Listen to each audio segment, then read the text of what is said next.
Mbote na bino bandeko eza wa bino mama Ariette Kilumbu Shembo na telemi lisusu na pesa bino mbote. Merci mingi bandeko bangai na o bakotaka na ba chaîne na biso ya YouTube po batala ba comment ba tia commentaire ba pesa ba conseil na we ezangaki. En tout cas na pesa bino nzambe na pesa bino merci nzamba apambola bino apesa bino pe mingi akoleka bokota surtout komi abonné bolingango botala bolaki yango oyo ozangaki okuzwa pe na kati wana ba mama bandeko surtout nazo beti la seti na ba jeune fille bokota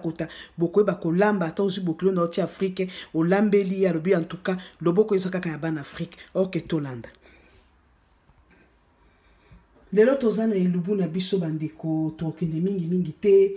bambote na sina pesi ba remerciement na sina pesi na suka ne to remercier Jesus tozana elubu na biso ya lelo bandeko boka mwate bokomona lokola misuni bokanisi ezanya mangombe mais eza motema ya ngombe yango tosukolaki maboko bien tolati chapeau tosukolaki maboko na biso bien soki bolingi pe na sokola su maboko bokoki kosokola maboko na ngai ata loboko moko na kamera po liboko moko na nde nazosili nyama na biso yango oyo motema ya ngombe bomoni air moko pezaka na mafuta nango kotiatia mafuta mingi te kozosala pepe supu nango ezaka pe nyama moko kitoko. Soko zolia libanda ya ngombe lia pe kati nango peza kitoko eza ba musu balinga kolia kati ya ngombe te neti ba esu wana michopo ba kazei mais soko zu muto alambelo kitoko kolinga kolia yango yango na motema ngombe na kati ya motema ngombe na biso tukotia mwa matungulu tukotia mwa céleri na kati yango mike te na tikaka pe mwa bibimba po emonana na kati mwa poireau na nga muke na kotia tomate na nga tomate moko kaka mingi te na kotia ai na ngai yangoyo na kotia mungwa na ngai na kotia mwa muscade muke mingi te na pilipili na ngai na kopona pilipili moko na kolinga mama pilipili soka makasi na kopona ta moko oyo na kotia po muso ya vert na kotia mota na légumes so na lambi légumes sikoyo tozo bande lubu na biso yango na présenter bino biloko nso tokotia na kati eza pepe supu ya motema ya ngombe ozolia libanda ngombe lia pe kati na ngombe boka mate bandeko nzungu na biso tokolambela eza nzungu ya moke yango oyo tokotia nini na biso na kati na banzi na kati ya nzungu moni yango bien ndenge ezali eza musuni te eza ndi motema ngombe yango na tokotia na baki tokotia matungulu tobaki na matungulu moke ezati matungulu nyonso na présentaki ni na kotia na kobwaki la céleri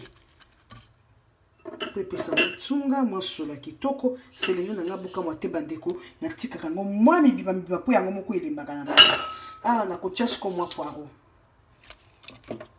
na biso pe ifo ekota na kati bon na kotia tomate kopo moko na saki tomate ya kopo te tomate concentré te tomate ya jus tomate ya fruit moko kaka ekoki po eza pepe soupe misupo moko pe musupo okotia tomate te kotia nka ndenge wana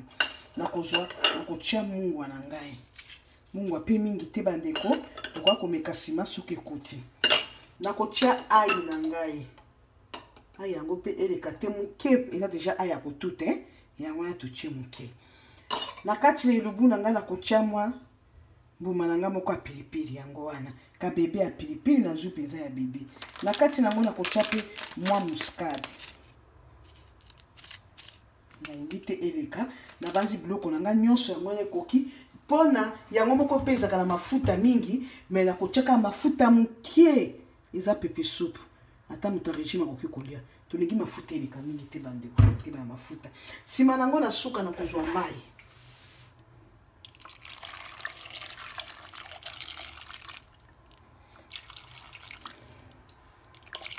chamai abazi mai na ngai ekoki awa na ntango na tie boye nako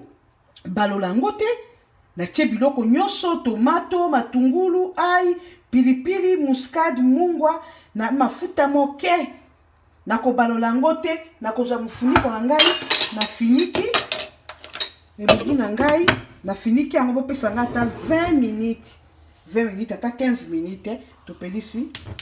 topelisi moto na biso yango wana bomoni nzungu wana eza nzungu ya muke eza nango eloko muke na mezali te nazo kabaka ta nzungu te alambela il faut tozaka pe na banzungu amene na banzungu ya muke oyo eza recette kaka ya muke motema ngombe po bana bele esika nazona malanda kunanga baliaka motema ngombe te mingi bana bele baliaka motema ngombe to na nde misuni ya ngombe ok tosuki na pesi mbote na di bola papi bola soko ozoluka recette ozwi recette na Henriette Kilumbu Shembo te kote ya Nadine Bola okuta ba recette mosusu ya kitoko oyo eza motema ya ngombe chilengi tokolanda na suite na épisode 2 nango.